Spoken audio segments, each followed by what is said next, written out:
اعوذ باللہ من الشیطان الرجیم بسم اللہ الرحمن الرحیم۔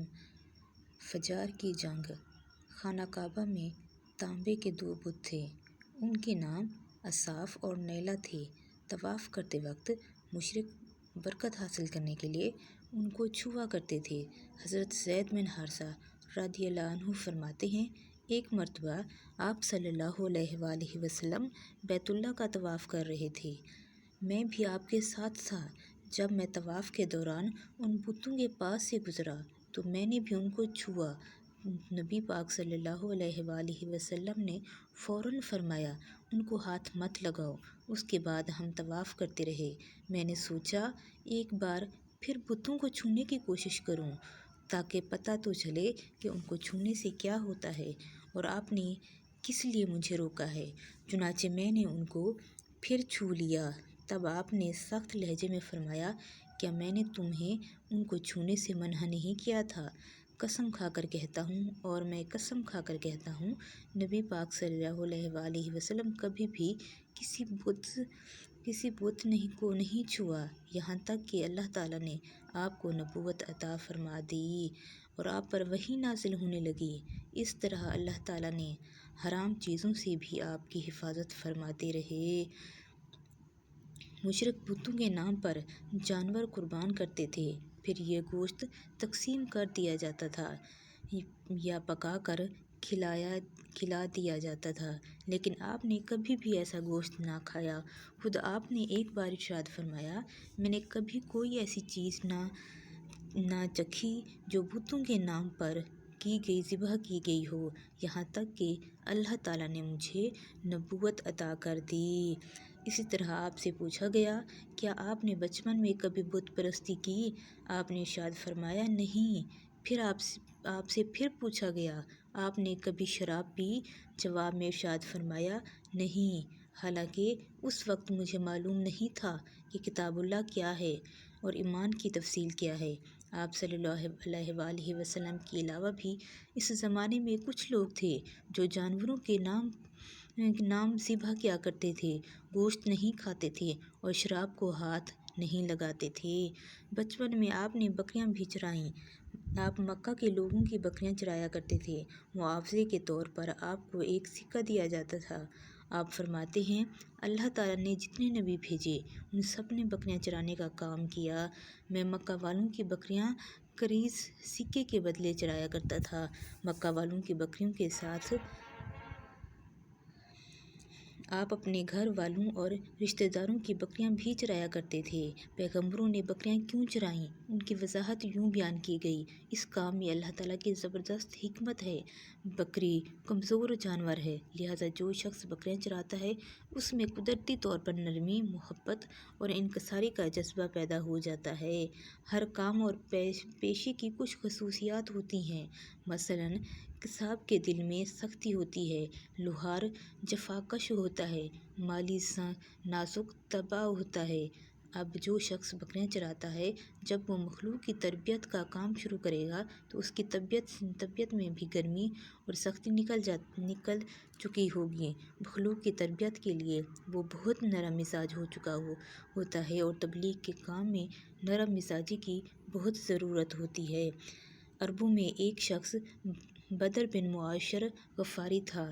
یہ عکاص کے میلے میں بیٹھا کرتا تھا، لوگوں کے سامنے اپنی بہادری کے قصے سنایا کرتا تھا، اپنی بڑائیاں بیان کرتا تھا۔ ایک دن اس نے پیر پھیلا کر اور گردن اکڑا کر کہا، میں عربوں میں سے سب سے زیادہ عزت دار ہوں، اور اگر کوئی خیال کرتا ہے کہ وہ زیادہ عزت والا ہے تو تلوار کے زور پر یہ بات ثابت کر دکھائے۔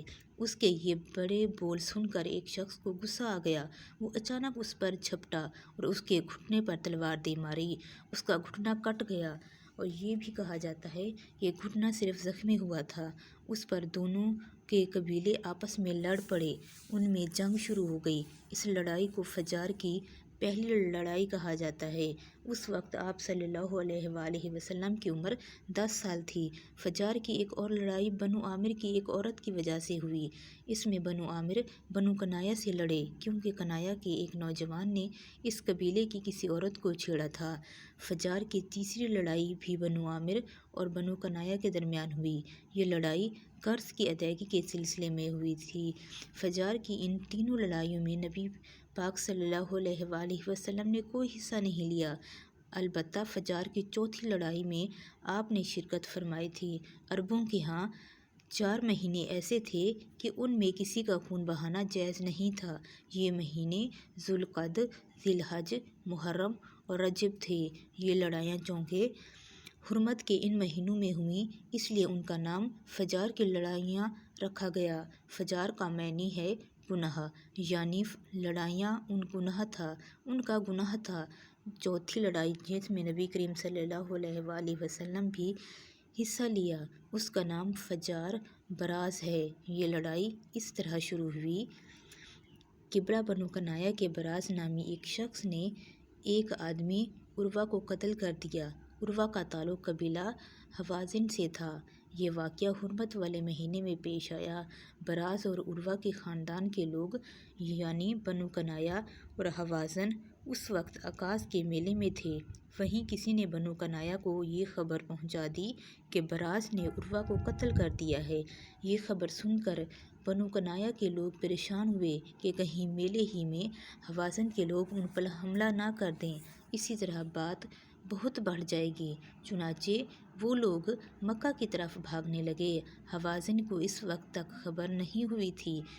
انہیں کچھ دن یا کچھ وقت گزرنے پر خبر ہوئی۔ یہ بنو کنایا پر چڑھ دوڑے، لیکن بنو کنایا حرم میں پناہ لے چکے تھے۔ عربوں میں حرم کے اندر خون بہانا حرام تھا، اس لیے حوازن رک گئے۔ اس دن لڑائی نہ ہو سکی، لیکن دوسرے دن بنو کنایا کے لوگ خود ہی مقابلے کے لیے باہر نکل آئے۔ ان کی مدد کرنے کے لیے قبیلہ قریش بھی میدان میں نکل آیا۔ اسی طرح فجار کی یہ جنگ شروع ہوئی۔ یہ جنگ 4 یا 6 دن تک جاری رہی۔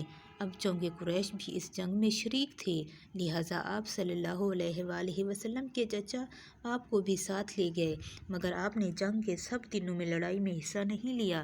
البتہ جس دن آپ میدان جنگ میں پہنچ جاتے تو بنو کنایا کو فتح ہونے لگتی، اور جب آپ وہاں نہ پہنچتے تو انہیں شکست ہونے لگتی۔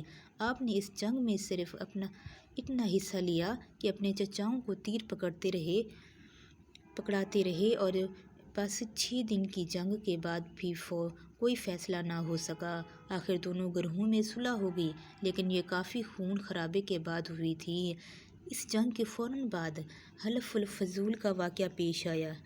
یہ واقعہ اس طرح ہوا کہ قبیلہ زبید کا ایک شخص اپنا کچھ مال لے کر مکہ آیا۔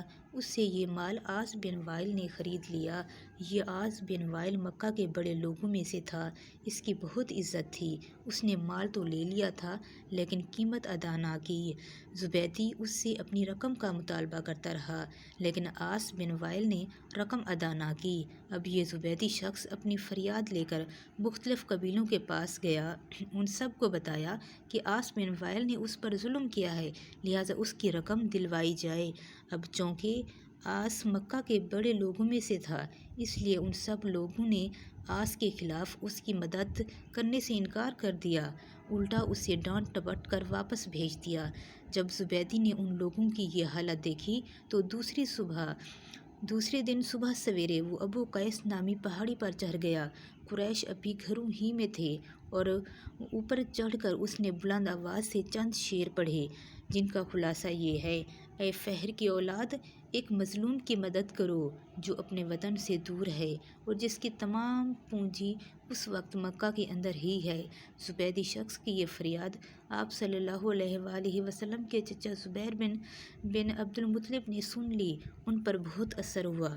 انہوں نے عبداللہ بن جدعان کو ساتھ لیا اور اس آدمی کی مدد کے لیے اٹھ کھڑے ہوئے۔ پھر ان کے ساتھ بنو ہاشم، بنو زہرہ اور بنو اسد کے لوگ بھی شامل ہو گئے۔ یہ سب عبداللہ بن جدعان کے گھر جمع ہوئے۔ یہاں ان سب کو کھانا کھلایا گیا۔ اس کے بعد ان سب سے خدا کے نام پر حلف لیا گیا۔